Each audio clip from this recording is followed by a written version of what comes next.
Capítulo 34. La señora de John Dashwood confiaba tanto en el criterio de su esposo que al día siguiente mismo acudió a visitar a la señora Jennings y a su hija. Y la recompensa de tal confianza fue encontrar que incluso la primera, incluso la mujer con quienes se estaban quedando sus cuñadas, no era en absoluto indigna de su atención.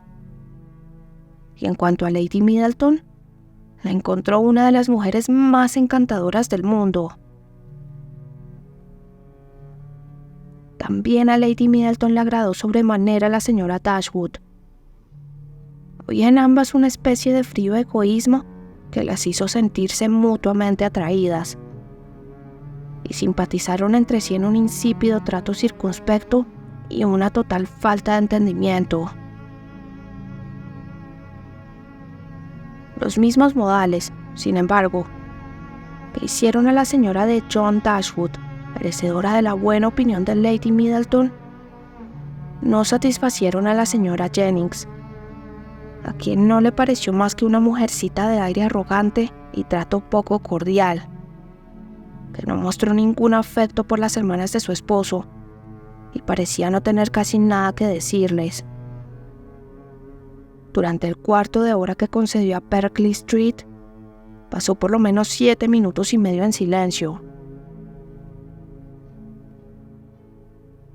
A Elinor le habría gustado saber, aunque prefirió no preguntar, si Edward estaba en la ciudad, pero por nada del mundo Fanny habría mencionado voluntariamente su nombre delante de ella, hasta no poder decirle que el matrimonio con la señorita Morton estaba resuelto, o hasta que las expectativas de su esposo respecto del coronel Brandon se hubieran ratificado. Y ello porque todavía creía que estaban tan apegados el uno al otro que nunca era demasiado el cuidado que se debía poner en mantenerlos separados de palabra y obra. Sin embargo, el informe que ella se negaba a dar muy pronto llegó desde otra fuente. No transcurrió mucho tiempo antes de que Lucy reclamara de Elinor su compasión por no haber podido ver todavía a Edward, aunque él había llegado a la ciudad con el señor y la señora Dashwood. No se atrevía a ir a Bartlett's Buildings por miedo a ser descubierto, y aunque era indecible la impaciencia de ambos por verse, por el momento lo único que podían hacer era escribirse. Edward no tardó en confirmar por sí mismo que estaba en la ciudad, al acudir 2 veces a Berkeley Street. 2 veces encontraron su tarjeta de visita en la mesa, al volver de sus ocupaciones matinales. Elinor estaba contenta de que hubiera ido, pero más contenta aún de no haberse encontrado con él. Los Dashwood estaban tan portentosamente encantados con los Middleton que, aunque no era su costumbre dar nada, decidieron ofrecer una cena en su honor. Y a poco de conocerlos, los invitaron a Harley Street, donde habían alquilado una excelente casa por 3 meses. Invitaron también a sus hermanas y a la señora Jennings, y John Dashwood se preocupó de asegurar la presencia del coronel Brandon, el cual, siempre feliz de estar allí donde estaban las señoritas Dashwood, recibió sus afanosas cortesías con algo de sorpresa, pero mucho placer. Iban a conocer a la señora Ferrars, pero Elinor no pudo saber si sus hijos formarían parte de la concurrencia. No obstante, la expectación por verla a ella fue suficiente para despertar su interés en acudir a ese compromiso, pues aunque ahora iba a poder conocer a la madre de Edward sin esa enorme ansiedad que en el pasado le había sido inevitable, aunque ahora podía verla con total indiferencia respecto de la opinión que pudiera despertar en ella, su deseo de estar en la compañía de la señora Ferrars, su curiosidad por saber cómo era, eran tan vivos como antes. Muy poco después, todo el interés con que esperaba la invitación a cenar aumentó, con más intensidad que placer, al saber que también acudirían las señoritas Steele. Tan buena impresión habían logrado crear de sí mismas ante Lady Middleton. Tan gratas se le habían hecho por sus infatigables atenciones, que aunque Lucy de ninguna manera era elegante, y su hermana ni siquiera bien educada, estaba tan dispuesta como Sir John a invitarlas a pasar 1 o 2 semanas en Conduit Street. Y apenas supieron de la invitación de los Dashwood, las señoritas Steele encontraron que les era muy conveniente llegar unos pocos días antes del fijado para la fiesta. Sus intentos de atraer la atención de la señora de John Dashwood, presentándose como las sobrinas del caballero, que durante muchos años había estado al cuidado de su hermano, no habrían sido muy eficaces, sin embargo, para procurarles un asiento a su mesa. Pero en cuanto huéspedes de Lady Middleton, debían ser bien recibidas. Y Lucy, que por tanto tiempo había deseado conocer personalmente a la familia para tener una visión más cercana de sus caracteres y de los obstáculos que a ella se le presentarían, y a la vez la oportunidad de esforzarse para agradarles, pocas veces había estado tan feliz en su vida como cuando recibió la tarjeta de la señora de John Dashwood. El efecto en Elinor fue diferente. De inmediato comenzó a pensar que Edward, que vivía con su madre, debía estar invitado, al igual que su madre, a una cena organizada por su hermana. Y verlo por primera vez, después de todo lo ocurrido, en la compañía de Lucy. No sabía si podría soportarlo. Las aprensiones de Elinor quizá no se basaban por completo en la razón, y por cierto no en la realidad. Encontraron alivio, sin embargo, no en sus propias reflexiones, sino en la buena voluntad de Lucy, que creyó infligirle una terrible desilusión al decirle que Edward de ninguna manera estaría en Harley Street el martes. E incluso tenía la esperanza de herirla más aún, convenciéndola de que tal inasistencia se debía al enorme afecto que sentía por ella, el cual era incapaz de ocultar cuando estaban juntos. Y llegó la importante fecha, ese día martes en que las dos jóvenes serían presentadas a su formidable suegra. «Compadézcame, querida señorita Dashwood», dijo Lucy, mientras subían juntas las escalinatas, pues los Middleton habían llegado tan poco después de la señora Jennings, que el criado los guió a todos al mismo tiempo. «Nadie más aquí sabe lo que siento. Apenas puedo tenerme en pie, se lo aseguro. Válgame Dios. En estos instantes veré a la persona de quien depende toda mi felicidad, la que va a ser mi madre». Elinor podría haber aliviado de inmediato su inquietud, sugiriéndole la posibilidad de que fuera la madre de la señorita Morton, y no la de ella, la que estaba por conocer.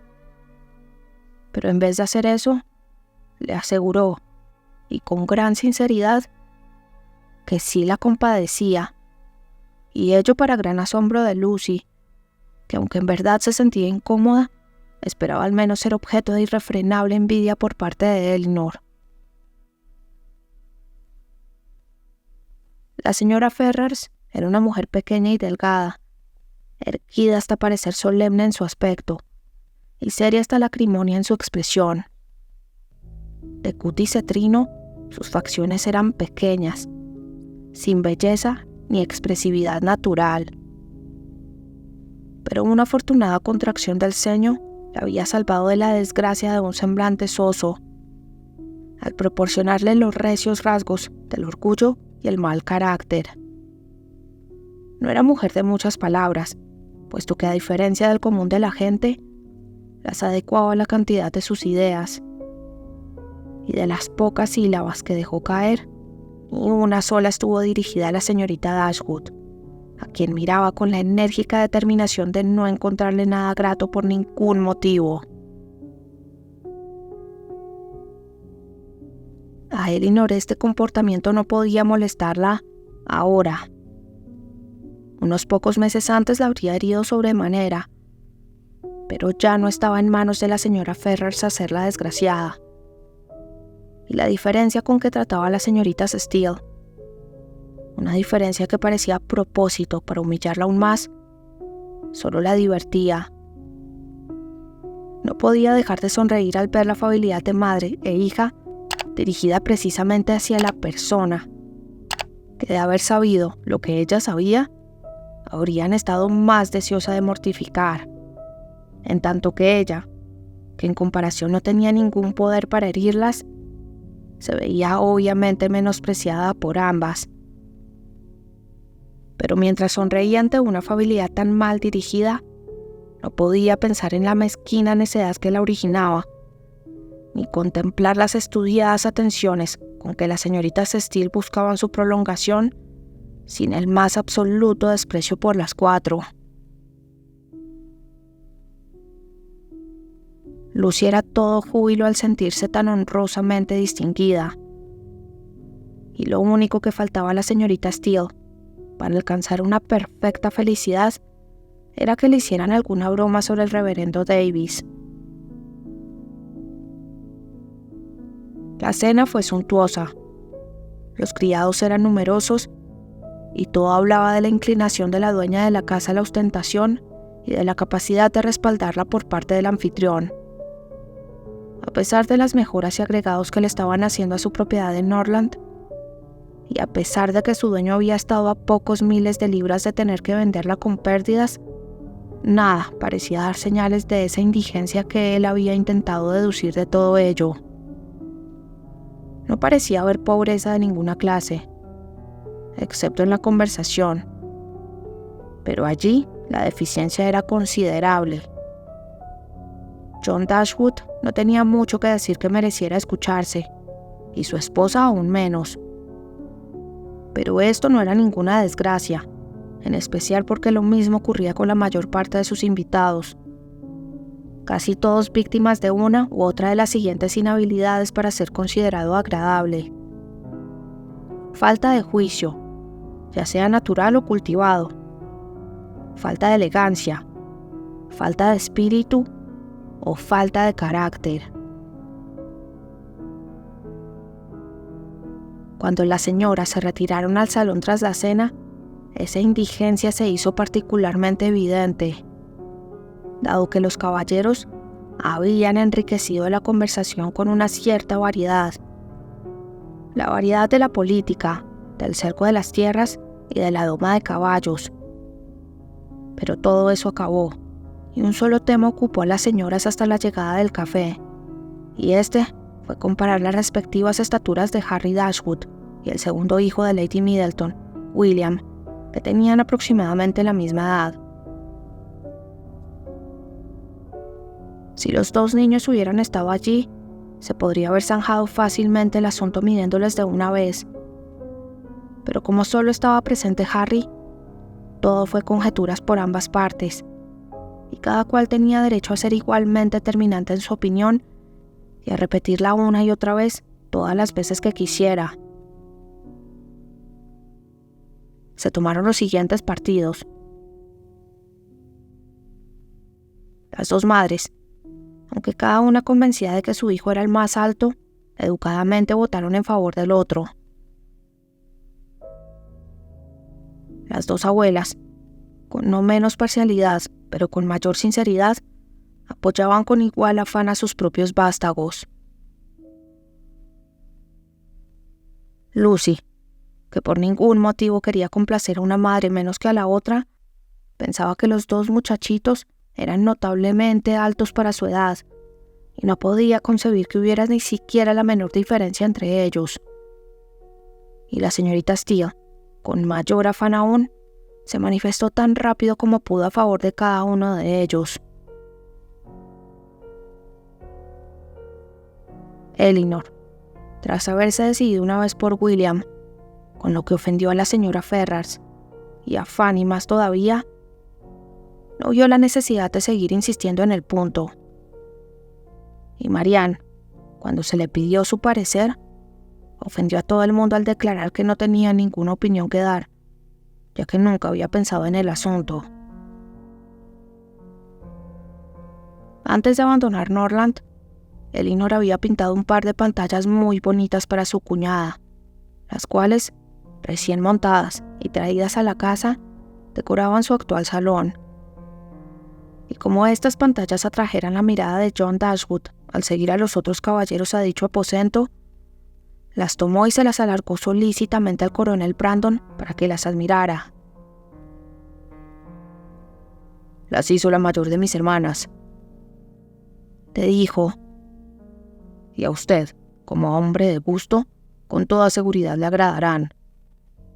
No sé si ya ha visto alguna de sus obras antes, pero en general tiene reputación de dibujar muy bien». El coronel, aunque negando toda pretensión de ser entendido, admiró con gran entusiasmo las pantallas, como lo habría hecho con cualquier cosa pintada por la señorita Dashwood. Y como ello, por supuesto, despertó la curiosidad de los demás, las pinturas pasaron de mano en mano para ser examinadas por todos. La señora Ferrars, sin saber que eran obra de Elinor, pidió muy en especial mirarlas, y tras haber sido agraciadas con la aprobación de Lady Middleton, Fanny se las presentó a su madre, dejándole saber al mismo tiempo, de manera muy considerada, que las había hecho la señorita Dashwood. Dijo la señora Ferrars. «Muy bonitas». Y sin prestarles la menor atención, se las devolvió a su hija. Quizá Fanny pensó por un momento que su madre había sido harto grosera, pues enrojeciendo un tanto, dijo de inmediato: «Son muy bonitas, señora, ¿no es verdad?». Pero entonces probablemente le invadió el temor de haber sido demasiado cortés, demasiado entusiasta en su alabanza, porque de inmediato agregó: «¿No le parece, señora, que tienen algo del estilo de pintar de la señorita Morton? Su pintura es realmente deliciosa. Qué bien hecho estaba su último paisaje».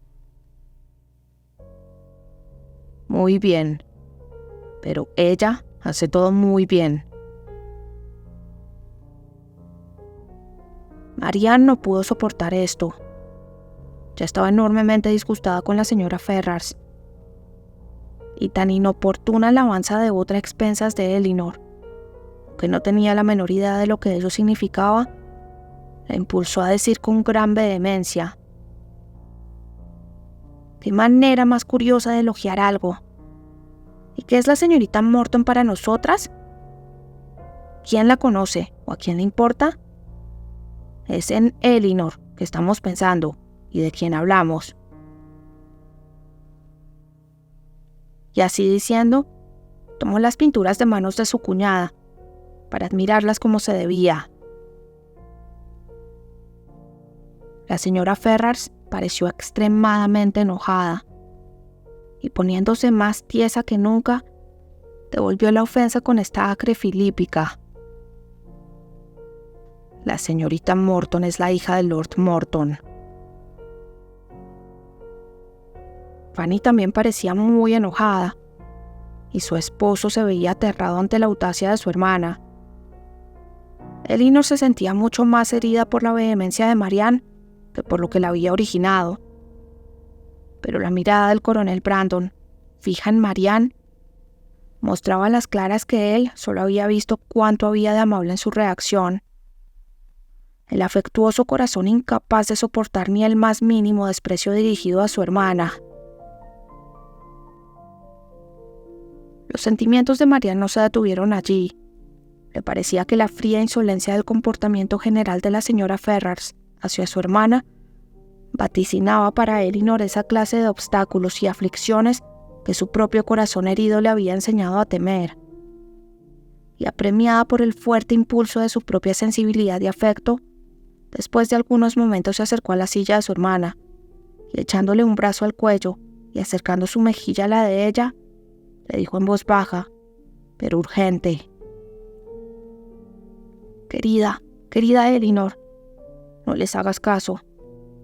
No dejes que a ti te hagan infeliz. No pudo decir más. Agobiado ocultó el rostro en el hombro de Elinor y estalló en llanto.